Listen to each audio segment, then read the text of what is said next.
Hello नमस्कार, मी Shubha Desai Maugham and किड्समध्ये तुमचं सर्वांचं स्वागत करते। आज आपण बोलणार आहोत हिकअप्स म्हणजे मुलांना न्यूबॉर्न बेबी किंवा लहान मुलं जे आहेत टोडलर जे आहेत त्यांना जी वारंवार हिकअप स्टार्ट असतात किंवा उचकी येते त्याच्याबद्दल आपण बोलणार आहोत। हा हिकअप्स किंवा ह्या उचक्या ज्या आहेत त्या कशामुळे येतात, काय येतात आणि त्याची काय कारणं आहेत किंवा आपण घरगुती त्या कशा थांबवू शकतो याच्यावरती आपण बोलणार आहोत। तर मग चला तर मग आजच्या व्हिडिओला सुरुवात करूया। हिकअप ही म्हणजे जे उचकी जे आहे ते ही नॅचरल आहे, लहान मुलांमध्ये येते। पण जेव्हा ही उचकी वारंवार येत असेल आणि नॉनस्टॉप येत असेल, एका तासामध्ये जर उचकी थांबत असेल तर काही प्रॉब्लेम नाही आहे, ही चिंतेची गोष्ट नाही आहे। पण जर उचकी एक तासापेक्षा जास्त येत असेल किंवा बाळाची झोपमोड होत असेल, बाळ चिडचिड करत असेल, किरकिर करत असेल तर मात्र हिकअप येणं हे थोडंसं चिंताजनक होऊ शकतं। तर मग तुम्हाला डॉक्टरचा सल्ला घेणं गरजेचं आहे।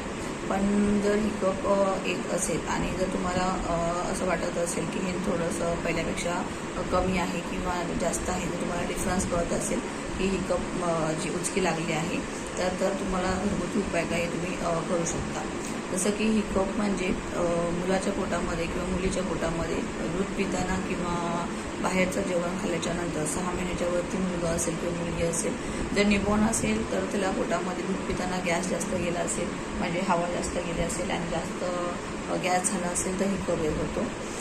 आणि जर बाहेरचा आहार घेतला असेल तर जास्त जेवलं असेल आणि जर त्या पोटामध्ये जास्त गॅस झाला असेल तरीसुद्धा हिकअप येतं, उचकी येतं। तर याची कारणे आता म्हणजे याच्या पण कारणे बघूया। एक तर तुम्ही बाळाला जास्त खायला दिलं असेल, दुसरं बाळाने ढेकर दिला नसेल किंवा तुम्ही बाळाला उभं घेतलं नसेल दूध पिल्याच्या नंतर, सेकंड थिंग तुमच्या घरामध्ये खूप जास्त डस्ट वगैरे येत असेल, धूळ येत असेल किंवा काहीतरी स्मेल वगैरे जास्त येत असेल घरामध्ये डस्टचा, तर हिकअप येऊ शकतं। तिसरं म्हणजे बाळाला गॅसचा प्रॉब्लेम असू शकतो, ह्याच्यामुळे सुद्धा हिकअप उचक्या येतात। आणि लास्ट म्हणजे दमा, जर लहान बाळाला दम्याचा प्रॉब्लेम असेल तरीसुद्धा हा हिकअपचा प्रॉब्लेम होऊ शकतो, उचकीचा प्रॉब्लेम होऊ शकतो। हे काही कारण आहेत उचकी येण्याचे म्हणजे हिकअप स्टार्ट होण्याचे। आता ह्याच्यावरती उपाय म्हणजे बाळाला एक साथ किंवा बाहेरचं जर मोर दॅन 1 इयरचं असेल किंवा 6 महिन्याचं असेल तर त्याला जास्त खायला घालायचं नाही आहे।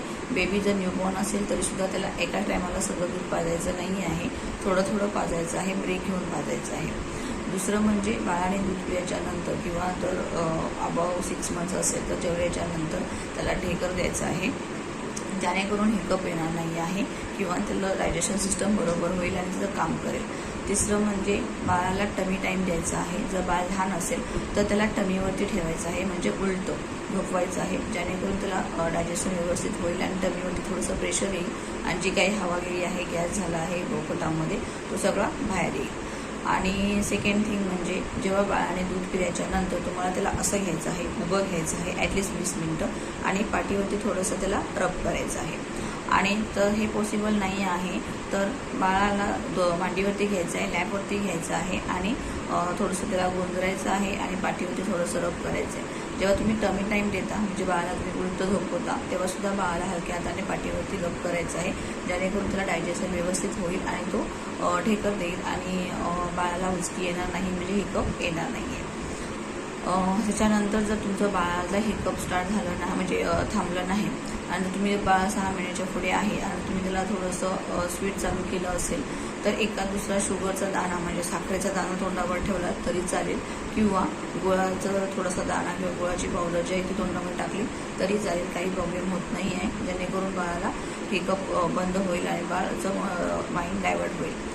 आणि जेवढं होईल तेवढं जर बाळाला हिकअप कंट्रोलमध्ये आणायचं असेल तर बाळाचं माइंड डायवर्ट करायचं आहे, म्हणजे त्याला दुसऱ्या खेळामध्ये कशामध्ये बिझी करायचं आहे, बाहेर घेऊन जायचं आहे थोडंसं किंवा त्याला थोडेसे टॉईज द्यायचे आहेत, म्हणजे तो त्याच्यातून दुसरीकडे लक्ष देईल आणि तो त्याच्यावरती कॉन्सन्ट्रेट होणार नाही, जेणेकरून त्या हिकअप थांबतील, उचकी थांबेल।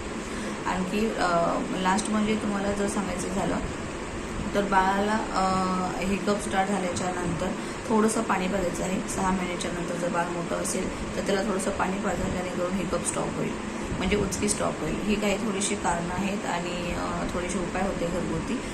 उचकी हिकअप हे काही चिंतेचं बाब नाही आहे, त्याने काही प्रॉब्लेम असं होत नाही आहे, पण जर याच्यापेक्षा म्हणजे 1 तासापेक्षा किंवा 2 तासापेक्षा जास्त उचकी लागली तर मात्र तुम्हाला डॉक्टरांना दाखवायचं आहे की बाळाला नक्की उचकी का लागते आहे, म्हणजे हिकअप का स्टार्ट झालेले आहेत आणि त्याच्यावरती काय उपाय आहे, जेणेकरून तुमच्या बाळाला काही प्रॉब्लेम होणार नाही आहे, पुढे जाऊन त्याची चिडचिड होणार नाही, झोप मोड होणार नाही.